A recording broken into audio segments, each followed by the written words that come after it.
¿Qué tal amigos y amigas? Excelente mañana. Gracias por acompañarnos en los medios comunitarios de Corape. Hoy conversamos con Virgilio Hernández, parlamentario andino por Ecuador y ex asambleísta. El señor Hernández ha seguido de cerca la coyuntura nacional, en particular la consulta popular impulsada por el presidente Daniel Noboa y que se ha señalado está prevista para finales de 2025. Así que de inmediato los saludamos para conversar un poco sobre esta consulta y también para conocer un poco su labor como parlamentario andino. Señor Hernández, gracias por acompañarnos. Buen día, bienvenido.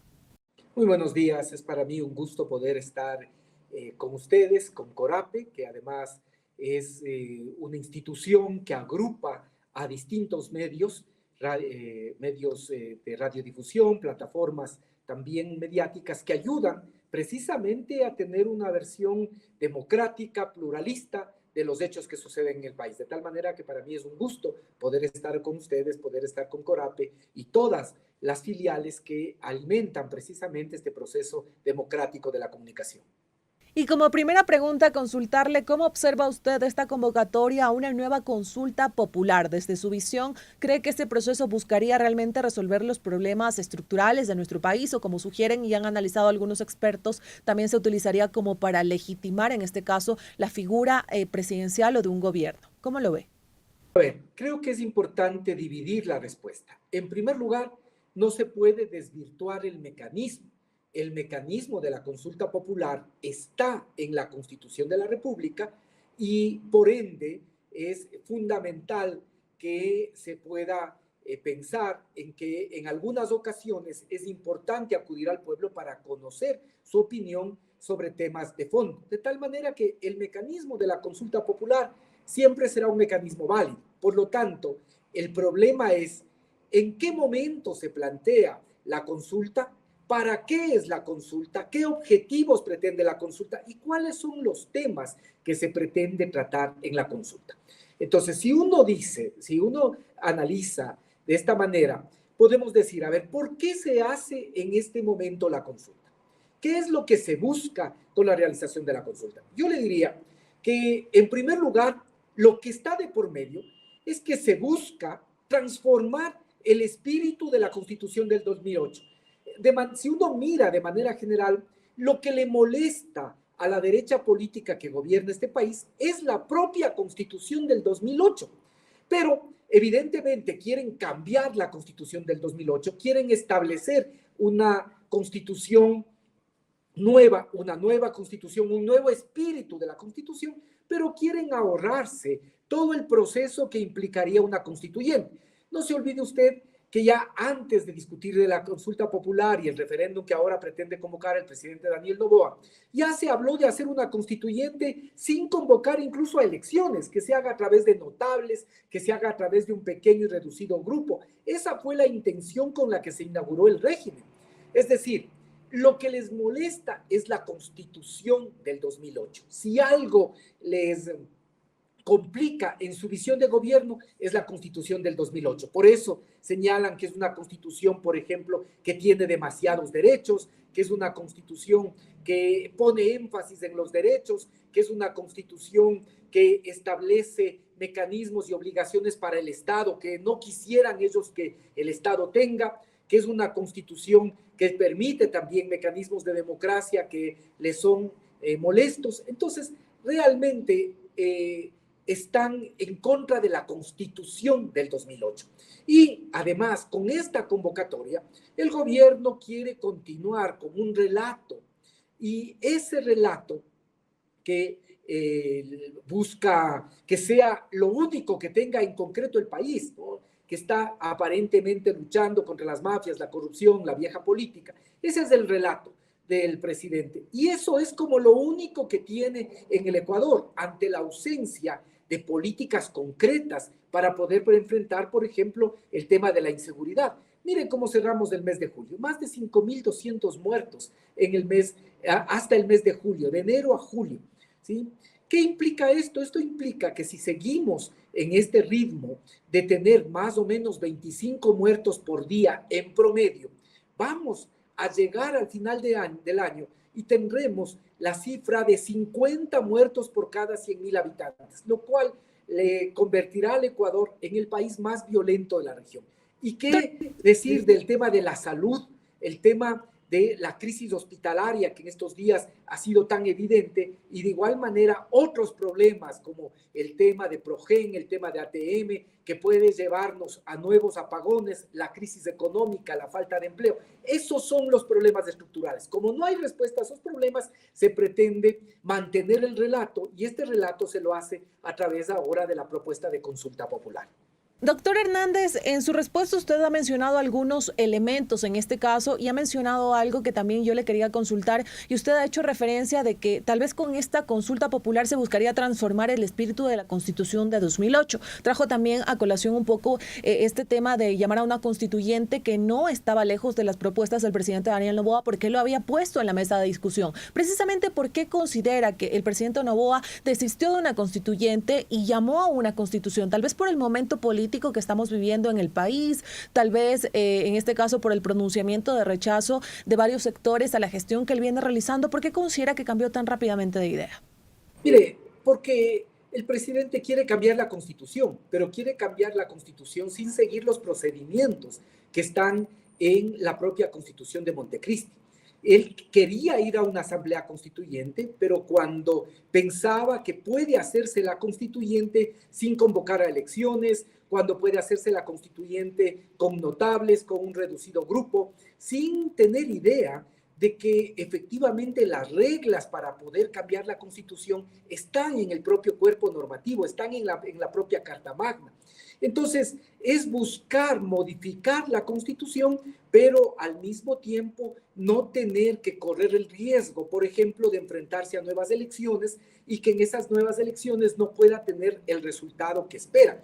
Quiere cambiar la Constitución, le molesta la Constitución del 2008, quiere dejar de lado lo que tiene que ver con los derechos, quiere dejar de lado lo que tiene que ver con las obligaciones del Estado. Esto sin duda le molesta al presidente Daniel Noboa, pero al mismo tiempo no quiere correr riesgos. Entonces, por eso ahora está buscando, a través de mecanismos como el tema de las leyes como las de la ley mal llamada de solidaridad nacional, la ley de integridad pública, la ley de inteligencia, que son leyes que en el fondo transforman, alteran el espíritu de la Constitución. Esto es un elemento importante, fundamental de señalarlo. Y de igual manera, ahora con esta consulta popular se pretende trastocar el diseño de la Constitución, se pretende trastocar las instituciones que están presentes en la Constitución del 2008.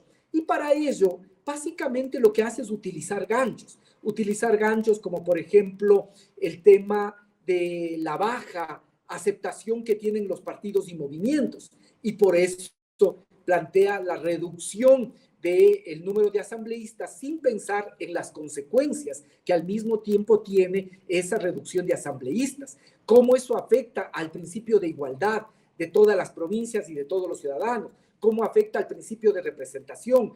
Cómo, por ejemplo, esto vuelve nuevamente a un Estado absolutamente centralista, en que va a pesar sobre todo el criterio de las élites, no diríamos ni siquiera de la población, de las élites de Pichincha, Guayas, pero en cambio es un desprecio por el resto de las provincias. Hay algunos temas que hay que poder analizar, que hay que poder mirar en el tema de la consulta. Y de igual manera, en las preguntas que se someten a consideración, se plantea desaparecer el Consejo de Participación Ciudadana, sin que implique o sin la reflexión de cuánto eso altera la estructura misma de la Constitución y el equilibrio de poderes. O peor aún, poder enjuiciar la Corte Constitucional. Aquí no se trata de defender a los magistrados de la Corte Constitucional.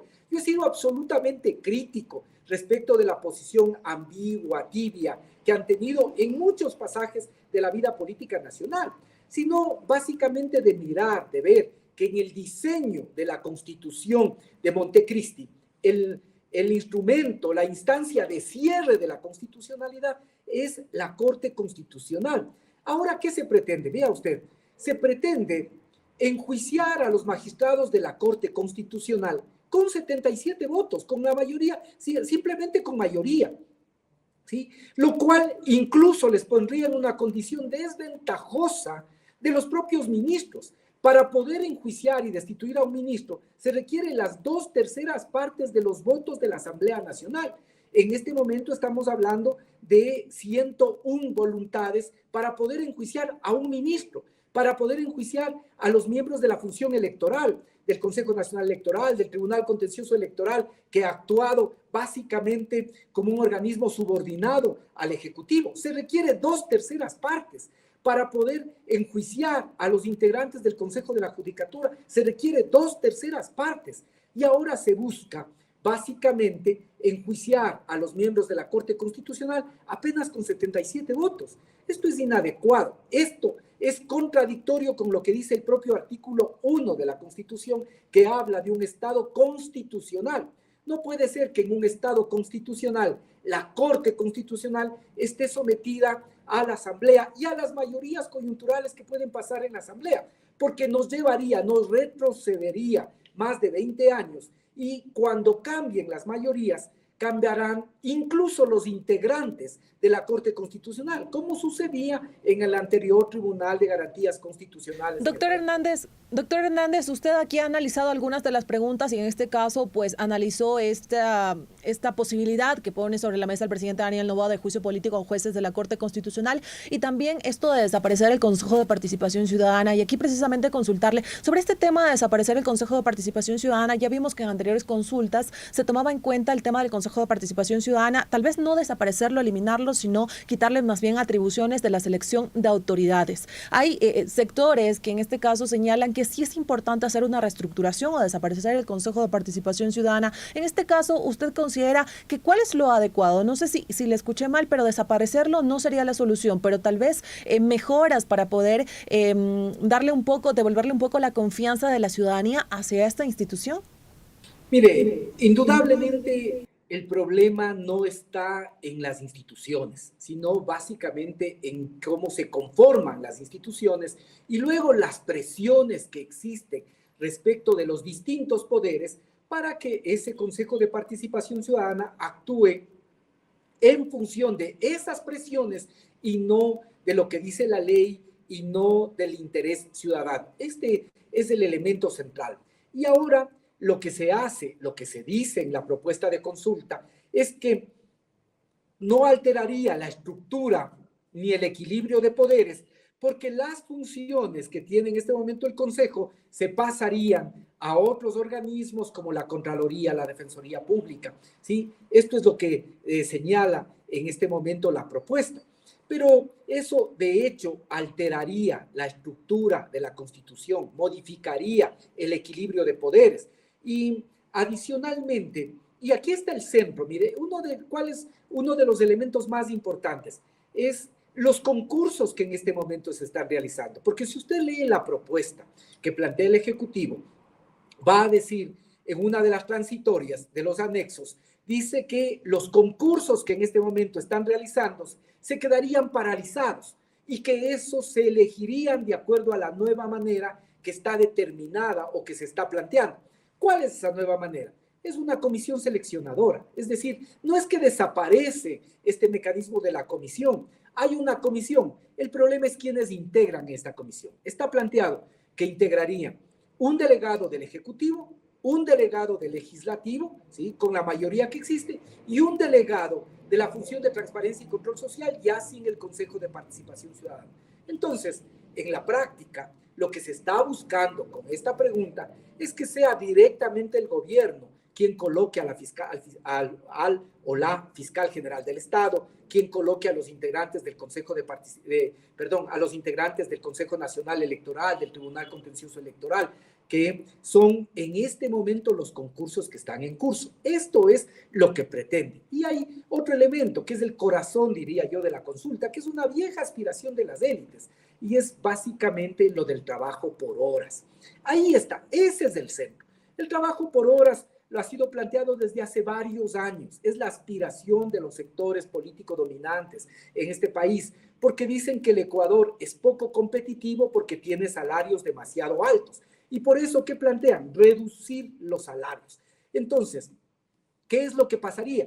Que le digo lo que sucedería si se aprueba esto. En primer lugar, lo que habría es que los empresarios echarían a la calle, votarían a todas las personas que ya tienen una relación de dependencia para contratar a jóvenes o a nuevos trabajadores, y a esos trabajadores ya se les contrataría por horas, evitándose de esa manera indemnizaciones y evitándose también tener que jubilar a trabajadores que están ya mucho tiempo. Y después, lo que sucedería de aprobarse esto es que el resto de sectores empresariales dirían que es discriminatorio que el trabajo por hora se aplique a un solo sector productivo y por lo tanto se buscaría afectar a todas las actividades productivas, lográndose reducir y precarizar el trabajo. Mucha gente puede decir, solo concluyo esta idea, pero eso a mí no me importa porque yo no tengo un trabajo formal. ¿Sí? Apenas 1 de cada 3 ecuatorianos puede tener un trabajo formal. Pero el problema es más allá de eso. Eso afecta a todos, afecta a la economía, porque quienes son los que dinamizan, los que gastan, los que consumen, son precisamente los que tienen trabajo formal. Y eso dinamiza toda la economía. Si se bajan los salarios, también eso va a tener afectación para todos los ecuatorianos. Y este es el corazón de la consulta. Esto es lo que han aspirado permanentemente los grupos de poder, reducir salarios para de esa manera permitir, ¿sí?, mejores condiciones a los sectores empresariales y que supuestamente el Ecuador se vuelva un país más competitivo. Doctor Hernández, y ya para ir finalizando este diálogo y de manera breve consultarle a usted, en medio de este escenario que vive Ecuador y considerando que para muchos es un escenario complejo, ¿cómo ve usted el sistema de contrapesos, por ejemplo, en momentos clave como este, en donde en un escenario ya se plantea que en unos meses los ecuatorianos iríamos a consulta? Ya en la parte final, por favor, de manera breve. Yo le digo, esperemos que la Corte Constitucional, en primer lugar, no ceda a las presiones. Por eso, precisamente, es que yo he planteado mis dudas respecto de cómo actúa y los cálculos con los que actúa la Corte Constitucional. Y sin duda, ahora hay una gran presión sobre la Corte Constitucional.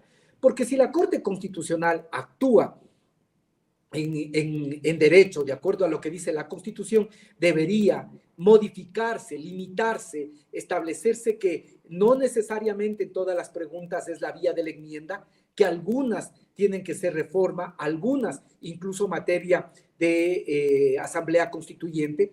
Creo que la desaparición del Consejo de Participación Ciudadana altera la estructura de la Constitución, someter a juicio a los magistrados de la Corte cambia por completo el diseño de la Constitución de Montecristi, vuelve un órgano subordinado a quien tendría, por lo menos en teoría, que ser la instancia máxima que vigile la constitucionalidad del país. Lo que hay que aspirar en este momento es que la Corte cumpla su papel. En este momento está precisamente en una etapa de audiencias públicas, que escuche esas audiencias, pero luego que cumpla también su obligación y que en el marco del cumplimiento de esa obligación pueda también poner límites respecto tanto de la vía como también de las preguntas que se han enviado por parte del Ejecutivo al análisis de la Corte Constitucional.